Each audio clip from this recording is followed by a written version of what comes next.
everyone. Welcome back to Kevin Reviews. I saw 2003 Seabiscuit earlier this week. As I'm recording now, I'm trying to get the videos up, but unfortunately, when I was trying to um, work on the videos, apparently it got corrupted or the file got too large that I couldn't do anything with it. So either I had to rewatch the movie again and then try to get the video edited and stuff along with the others. So at the moment, um, I kind of just want to just basically wing it as is. I still have a pretty good memory about what I saw overall, but if I miss any details, you know, I apologize. I I should be on top of things, and apparently I'm just not, unfortunately. Um, but in any case, this is 2003 Seabiscuit is directed by Gary Ross and written by Gary Ross. Gary Ross also directed Pleasantville, Hunger Games, and Ocean's 8. This is also written by Laura Hillenbrand. This is by Universal Pictures, Dreamworks, and Spyglass Entertainment. The cast includes Jeff Bridges, Chris Cooper, Tobey Maguire, and Elizabeth Banks. Um, so I Here's the thing. When it comes to horse movies, I'm not the biggest fan of them. I don't hate them though. But the main thing is I've seen plenty of horse movies, and the reason being is that my mother was really loved horses back then, would always want to see horses, whether on the big screen, if it has a story centered around a horse, if it's at a fair, if it's at a circus, she'll go see something that's horse related. We never really kept horses around, but she's very knowledgeable about horses, and she definitely had a love for horses. Knowing how to take care of them and stuff like that. But we never had horses. Growing up or kept any, um, but yeah, I just so she literally loves horses. So oftentimes I go with her, and I do actually appreciate her passion, and she gave me, um, you know, gave me some good information to help me understand certain things about horses and the matter of horse racing or taking care of them. Was I really that interested? Not really, but I appreciate it enough to know that it kind of helped me understand certain horse movies. Not all of them, but some of them. But in any case, I remember Seabiscuit pretty well. I saw it on the year it released, and I remember it being really good. But I think nowadays it's kind of forgotten and understandable. It's not necessarily the movie's fault, but with I think with pop culture nowadays, it's kind of like we really love the Marvel, we love DC, we love Harry Potter, we love Star Wars. Those are the more famous, well known moneymaker type films, and I don't think this is. I think even for some that just kind of fallen by the wayside or just seen once, at least should be talked about. To a degree. I don't expect this to get many views, but I still want to give it a try because at least I think when I watched it, it had a really good message about you know not not underestimating certain films or not at least you got to give it a chance, and not just give people a second chance and stuff. And I think I want to do it, review this movie in particular. And also because I'm reading Seabiscuit a little bit. Unfortunately, it's a pretty lengthy book, and I'm not a strong reader, but there's a reason I'm reading it, which I won't go into at the moment. Um, but yeah, here's my review of 2003 Seabiscuit. So, Seabiscuit is about a colt who is bred to be a racehorse, but unfortunately, his small size, his legs that seem to lock at times, um, and his breathing is he kind of wheezes a bit, is seen as kind of the runt. Seabiscuit basically is seen as a runt, and he's still used to race, but he's races to lose. against other horses, so the other horses can, gain confidence and win more races. So he's just kind of, he doesn't get, he's basically seen as pretty much a loser overall. It's not entirely about Seabiscuit though, because we have three characters that we focus on quite a bit, including Charles Howard, played by Jeff Bridges, who is an American businessman who used to fix bikes and even sell them till the invention of the car took away horse-drawn carriages and stuff, and then he starts learning how to fix cars and even selling cars, including race cars. That he becomes famous. He becomes not famous. He becomes rich and wealthy. That he owns his own land. He even has a stable where he used to put his cars in. Um, but yeah, he's pretty much a wealthy businessman. Um, Chris Cooper as Tom Smith is a horse wrangler and horse trainer. Um, Not a lot is known about his history, other than based on images. Like he used to work at like kind of a Wild West type circus thing. I don't exactly know, like a Buffalo Bill type thing. I'm not 100% certain, so I could be wrong. Um, and it's not explained; it's more like shown. But he's very wise. He knows how to take care of horses. How to, you know, he can like even you know see something in the horses that others don't see. Like he would even save a horse who just happens to have broken leg at one point, but he can see that there is still life in him and that he can still be useful. um, so he sees value in that. And then we have Red Pollard, played by Tobey Maguire, who I think steals the show entirely. um, he's a young jockey who has grown up, you know, started growing up great. Much like Red Pollard, much like um, uh, Charles Howard and Tom Smith, they've gone through the Great Depression. The Great Depression happened, and then things just didn't turn out great for Red Pollard, including some tragedies, and he's also trying to make way using his skill with helping horses, racing horses, and whatnot. And much like Seabiscuit, he's not your typical jockey. He's taller than most jockeys, and he's thinner. He sometimes even would force vomit. Try to force himself to vomit at times, just so he can be at the weight that he can be to be a jockey.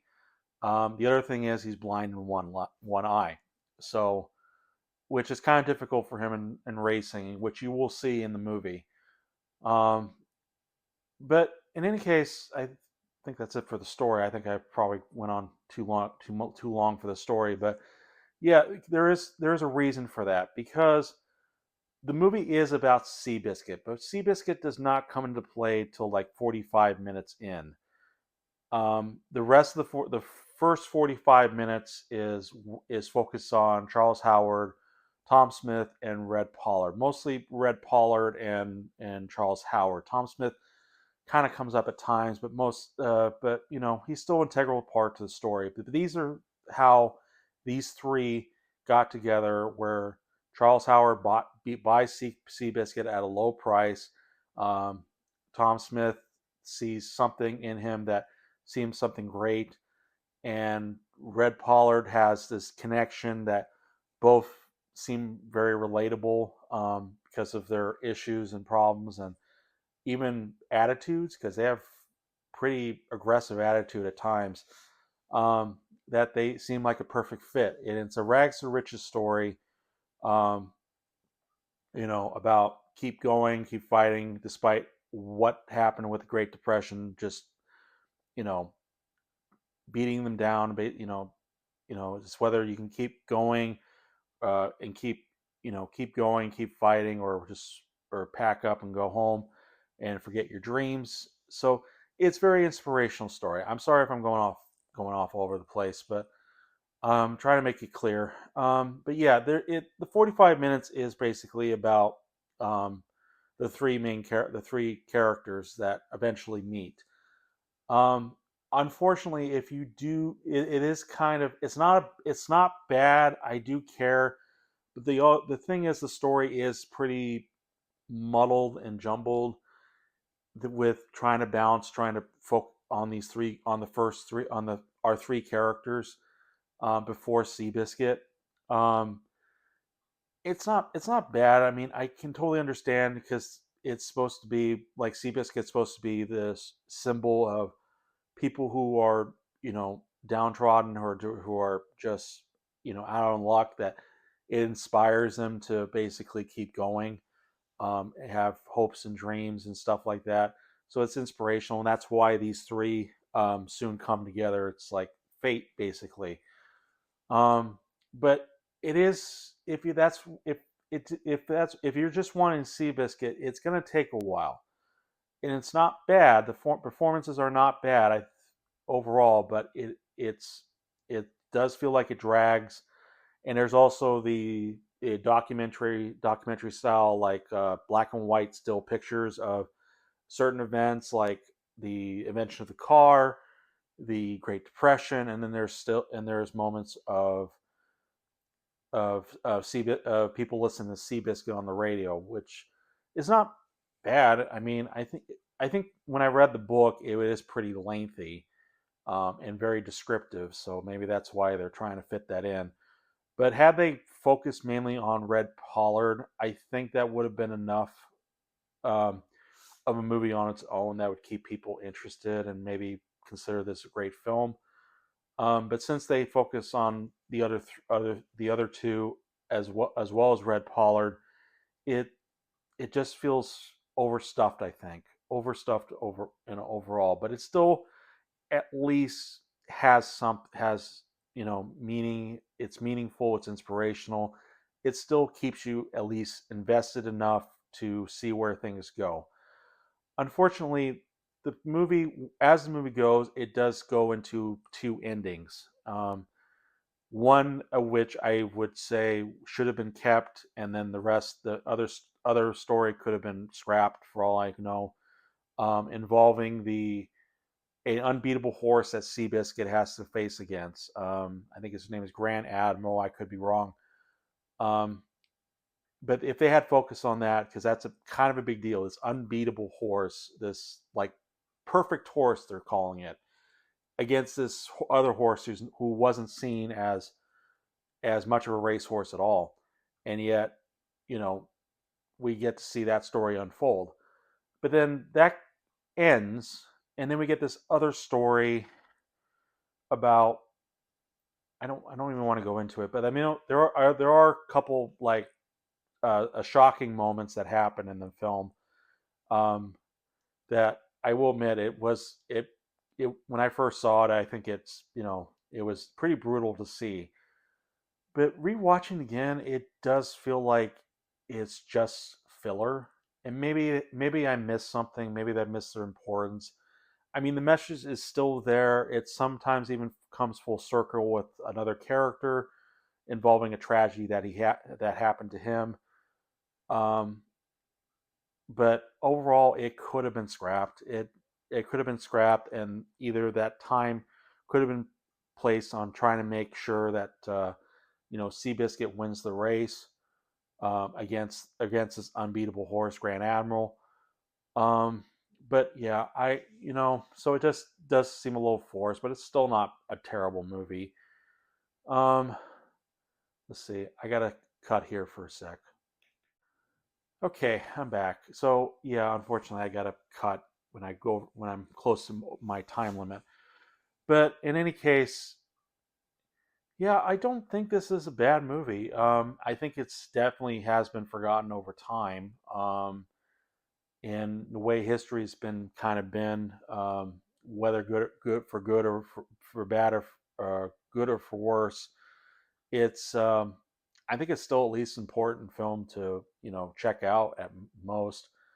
I think overall I give this 3.5, and maybe that's just because I think it's because I give it 3.5 because other than my not my disinterest in horses, I don't hate them. I just don't have a huge interest in horses, nor taking care of them, and whatnot.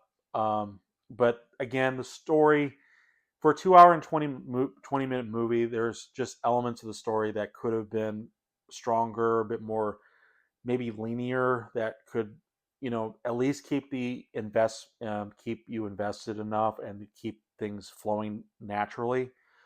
Um, Maybe even focus more on Red Pollard, where the other two could come in later if they need be, um, or maybe not as focused as much. I don't know, but excuse me.